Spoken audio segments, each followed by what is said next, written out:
I have just completed book 1 in my Cosmere reading journey with Brandon Sanderson's Mistborn, and I'm so excited to give you a spoiler-free review for this book. So let's get into it. In this review, I'm going to talk about my star rating. I'm going to talk about what I liked about this book. I'm going to talk about the couple ways in which there were some weaknesses to it, and I'll conclude with what I'm doing next in the Cosmere. So first things first, my rating of this book. Mistborn, I would give a solid 4.4 stars for rating.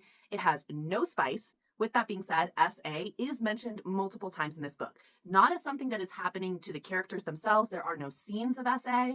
There is also no reflection on past SA that has happened to these specific characters. However, this is a very oppressive culture. There is slavery in this culture, and Brandon Sanderson talks about what happens in that kind of culture and with that kind of setup. So SA is part of what is going on in the Final Empire world. It even has a level of legalization to it in this culture. So it is mentioned. Brandon Sanderson absolutely does a good job of demonstrating what an oppressive culture based on slavery is going to look like. So be aware that that's there. But again, there are no direct tellings of an SA event. So keep that in mind. Regardless, there is no spice. There is a lot of violence in this book because, like I said, this is a culture of oppression. This is a culture of slavery. So there's going to be a ton of violence. However, I wouldn't say that it gets particularly gory. There are definite combat moments. There's death, but it's not going to be excessively detailed gore, in my opinion. So that's kind of what we're looking at for content of this book. This is definitely a fantasy, a epic world building type fantasy, especially because we know it's going to get bigger. It has the element of romance, although that's very tertiary to the full story. There's adventure. There is resistance against an oppressive class and an oppressive government system. So that's the kind of book that we're talking about here.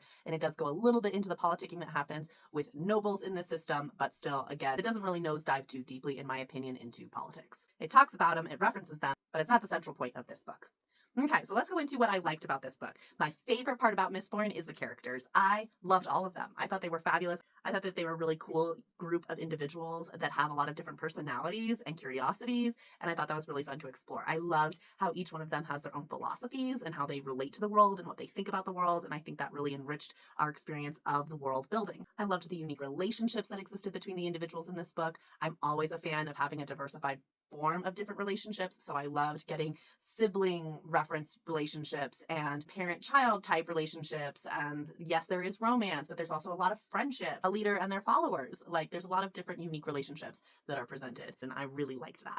I also appreciate that Brandon Sanderson is not afraid of breaking the hearts of his readers at different times. And so I definitely had a moment of genuine deep sadness that happened in this book that I was not expecting. And I really enjoyed the fact that we were able to have that and enrich the story. My second favorite thing about this book is the world building. I think Brandon Sanderson does an excellent job of really exploring what an oppressive, slave-based society looks like and gave a lot of realness to the consequences of oppression and what that looks like. I think that was done well, while still being something accessible for readers who don't want to read a ton of gore and who can't go into too much detail about the violence that happens. He talks about it, he is frank with it, but he also isn't going to traumatize his readers. I think there's definite books in which that level of detail is necessary and needed and important and impactful, but I also know that some readers just can't read that level of gore and can't enjoy and can't really grasp the same amount of that they would like to from a book with that much. This one, I think, because it doesn't go that detailed into the violence, it references it, it talks about it from a philosophical standpoint, but it doesn't go super gory, and as a result, it's a bit more accessible to a larger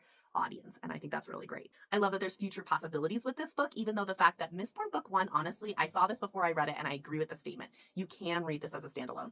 At the end of the book, if you went into this as a standalone, you will have a wrap-up of the primary story. However, there are some loose ends, and that's what really leads into, yeah, this is part of something bigger, for sure, but at the same time, this story has a good conclusion by the end of the last page. And so I think including the end of the epilogue. So while I do think, yes, I mean, it definitely sets up well that there's going to be more story to be told, it also is something where you can be satisfied if you're like, I don't want to commit to something large. Maybe you don't even want to commit to a trilogy. That's fine. This can be read as just itself. I do think by the end of this book, you're going to want to keep reading, but it is something that can be read itself. But I do like the future possibilities that come off of it. I'm really curious to see how we expand and what the next issues are going to be in the next book, because I'm really curious. I have an idea, of course, of what they are, but I'm so interested to see where this heads. But there's definitely like more story that's going to happen. So I'm really curious and excited to see where this goes. So I'm excited about the next steps, not only in the Mistborn universe, but how this is going to connect to the overall arching Cosmere. I'm so curious, because as it stands, this book on its own, we're in one world, and I'm not seeing the universe yet aspect of the Cosmere. This is just one world, as far as I can tell so far.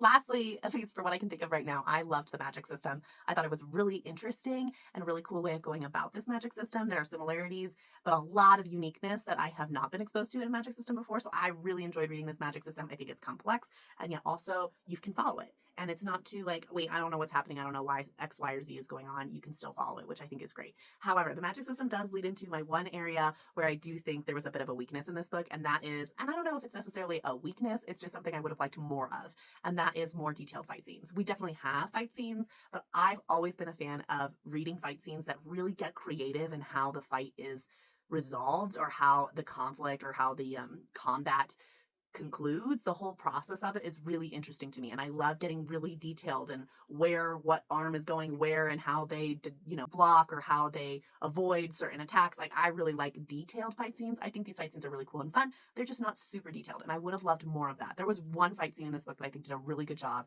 of utilizing the magic system and descriptive language with regards to the fight scene itself to an extent that was really enjoyable for me.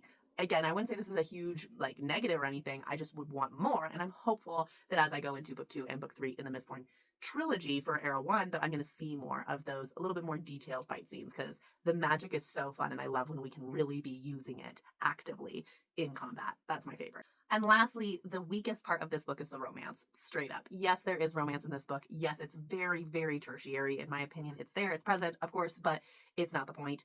And I will say it comes off very much as a YA romance. Not the whole book, but just the romance element is very YA. It feels very adolescent to me. I would have loved a little bit more time given in the book, like given in our reading of the book. Like, if we just had more time as readers with these characters as they develop their romance, I would have really enjoyed that if that could have been a little bit more.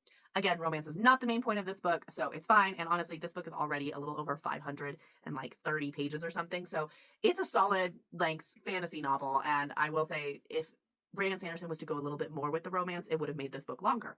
I think that would have strengthened the romantic element, but it doesn't have to be, because that's not the main point of this book. I keep almost dropping this book because that's what happens with a very nice floppy paperback. Love that. But I will say I'm looking forward to hardbacking this book, because I will 100% be hardbacking it, because I'm so nervous about the delicateness of paperbacks. Like, already this edge. Oh, do you see that? I can't do that. Like, I'm going to need to hardback this so that I can preserve the edges. This is the first time I'm reading it, and even though I was trying to be as delicate as I possibly could, it's still easy to damage paperbacks. So this will be hardbacked when I complete the trilogy. I'll hardback all 3 of them together, and I'll probably hardback Mistborn Era 2 as well. So that is my spoiler-free review for Mistborn Book 1. I'm really, really looking forward to the rest of this trilogy. That means coming up next is book 2, The Well of Ascension. I'm very much looking forward to this from my family member who has read the Cosmere, who has read Mistborn.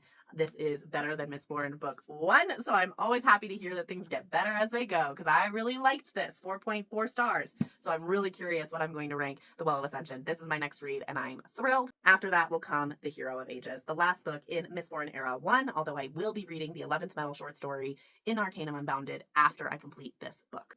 When it comes to Brandon Sanderson's romance, I also know that he can do it a little bit better, because genuinely, the only other novel I've read of Brandon Sanderson so far is The Frugal Wizard's Handbook for Surviving Medieval England. I will say that the romance in The Frugal Wizard's Handbook for Surviving Medieval England is genuinely stronger and, in my opinion, a little bit more enjoyable than Mistborn Book 1. But again, like, I still think both books are really fabulous. I still really love the level of complexity and world building that's coming in with Mistborn. It's just so extensive, and I'm so excited to see where it builds off and goes off of. But I do know Brandon Sanderson can write better romance. So I'm hopeful that as I continue with this story, that element will be strengthened. That's what I'm really hoping will improve as the story continues. Again, I'd like to preface, that's one of like the only 2 things that I thought was a little bit lacking in this book. Otherwise, this was a blast. I had a great time. And I'd recommend this book for anybody interested in fantasy, anybody interested in epic world building, wanting to start something big but not wanting to commit right away, wanting to dip your toes in but not sure if you want to do it all. Mistborn can be read as a single book, which is great, so you can just get a feel for, like, is Brandon Sanderson your kind of author? Is this kind of world building your world building? Is this something that you can enjoy? This is a great way to dip your toes in without committing, and that's great because it can ease you in if you're a little bit nervous. The Cosmere is very large, and even this trilogy, book 2, is like, I think, close to 600 pages long. These books are not small. they're good fantasy length books. So I understand if you want to like dip in the fantasy world for a sec. This is a great place to start. I think the writing is so accessible for readers. It's not super complex to a point where you're like, wait, what's going on? Like in a way that makes you feel disconnected as a reader, or that you wish that you had more knowledge as a reader in order to understand this. No, this is an accessible read. So that's great. So I think it really caters to a lot of different types of readers. If you have any interest in fiction, any interest in fantasy, try it, give it a shot, and I think you'll like it. I'm definitely not the only person who is saying that with regards to Brandon Sanderson. All right, so that is my spoiler-free review for my first book, my first dip into the Cosmere with the Mistborn trilogy. I'm having so much fun. I'm so excited to see where it goes. Keep reading what you love, and I will see you next time.